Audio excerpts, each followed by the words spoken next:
आनंदपुर जंगल में कालू कौआ अपनी पत्नी टुनटुनी और बेटी सुनहरी चिड़िया के साथ रहता था। कालू कौआ पक्षियों के कपड़े सिल कर अपनी रोजी रोटी चलाता था। कालू कौआ पूरे जंगल में सबसे गरीब पक्षी था।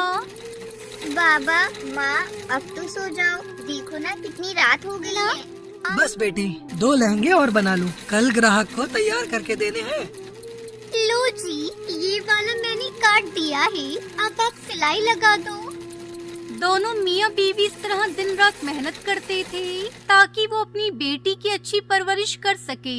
ऐसे ही समय बीता और सुनहरी चिड़िया बड़ी हो गई। रोज जब कालू कौआ घर लौट रहा था तो उसे देख जंगल के 2 पक्षी बातें करने लगे।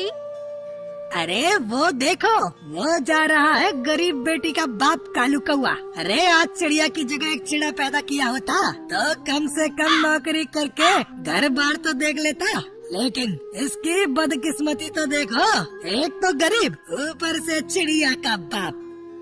भाई पता नहीं एक गरीब अपनी बेटी को दहेज भी कैसे दे पाएगा। शायद इसीलिए अभी तक इसकी बेटी के लिए कोई रिश्ता लेकर नहीं आया। मुझे तो इस पर बड़ा ही तरस आता है भैया। बेचारा कालू कौआ चुपचाप घर आ जाता है और कपड़े सिलने लगता है। तभी टुनटुनी चिड़िया उसके पास आकर कहती है, क्या हुआ जी, आज कड़ी धूप से आते ही काम पर लग गए और आपने खाना भी नहीं खाया, सब ठीक तो है ना? टुनटुनी, अपनी सुनहरी अब जवान हो गई है। गांव में उसकी उम्र की सब चिड़ियाओं की शादी हो गई, लेकिन अपनी बेटी अभी तक कुंवारी है। दिन रात आंखें फोड़ कर कपड़े सिल कर भी हम इतने पैसे नहीं कमा पा रहे हैं कि उसकी शादी कर सके। हमारी तो 2 वक्त की रोटी का गुजारा ठीक से नहीं हो पाता है, तो इसकी शादी कैसे करेंगे? आप परेशान ना हो, सब कुछ ठीक हो जाएगा। आप बस ऊपर वाले पर भरोसा रखो। बाबा माँ, थोड़े से चावल बचे थे, मैंने उसमें नमक हल्दी मिलाकर पका दिया है। चलो हम तीनों उसमें से थोड़ा थोड़ा खा लेते हैं। सुनहरी चिड़िया के आते ही कालू कौआ टुनटुनी भी अपने आंसू पोंछ लेते हैं। सुनहरी चिड़िया कटोरा लाती है जिसमें थोड़े से चावल होते हैं, जिन्हें देखकर कालू कौआ सोचता है ऊपर वाले, इतने से चावल, इससे तो किसी का पेट नहीं भरेगा। अरे वो बेटा, मेरा पेट आज भरा है, मुझे भूख नहीं है। ऐसा करो तुम दोनों खा लो है। दोनों माँ बेटी समझ जाती हैं कि थोड़े से चावल देखकर कालू ने खाने से इनकार कर दिया। तभी उनके दरवाजे पर एक बूढ़ी कबूतरी आती है जिसकी हालत बहुत खराब होती है। मेरी मदद करो, कोई इस गरीब को खाना खिला दो। कालू को उस बूढ़ी कबूतरी को अपने घोंसले में लाकर फिर उसे पानी पीने को देता है। अरे अम्मा, इतनी बारिश में आप जंगल में क्यों घूम रही हो? बेटा यूँ समझ लो, पेट की भूख मुझे रोक ना सकी। मैं इस बारिश में भोजन की तलाश में दर दर भटक रही हूँ।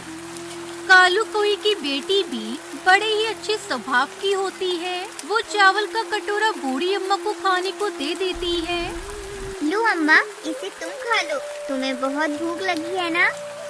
खुद के लिए घर में खाने को एक दाना नहीं और सारे चावल लाकर मुझे दे दिए। तुम्हारे जैसा नेक दिल परिवार तो कहीं नहीं होगा। इस जंगल में सभी पक्षी तुमसे अमीर हैं, लेकिन फिर भी उन सब ने मुझे खाना देने से इनकार कर दिया, मेरी मदद करने से इनकार कर दिया। बेटा, इतना कहते ही वो बूढ़ी कबूतरी सोनपरी में बदल जाती है। सोनपरी? हाँ, मैं एक सोनपरी हूँ और मैंने सबकी परीक्षा लेने के लिए ही ये रूप धारण किया था, लेकिन इस घर से अच्छा घर मुझे पूरे जंगल में कहीं नहीं मिला। अब मैं तुम्हें वरदान देती हूँ कि तुम जब भी किसी चीज को पुकार कर मेरा नाम लोगी तो वो सोने में बदल जाएगी। कालू कौआ, जो लहंगा तुमने अपनी बेटी सुनहरी की शादी के लिए बना कर रखा है, जरा उसे छूकर मेरा नाम लो। कालू कौआ झट से बक्से में से सुनहरी के लिए बनाया हुआ लहंगा बाहर निकालता है और उसे छूकर सोनपरी कहता है। पल भर में ही वो लहंगा सोने में बदल जाता है। ये करिश्मा देखकर वो हैरान रह जाते हैं। तुम्हारा बहुत बहुत शुक्रिया सोनपरी, ये तो सचमुच कमाल हो गया।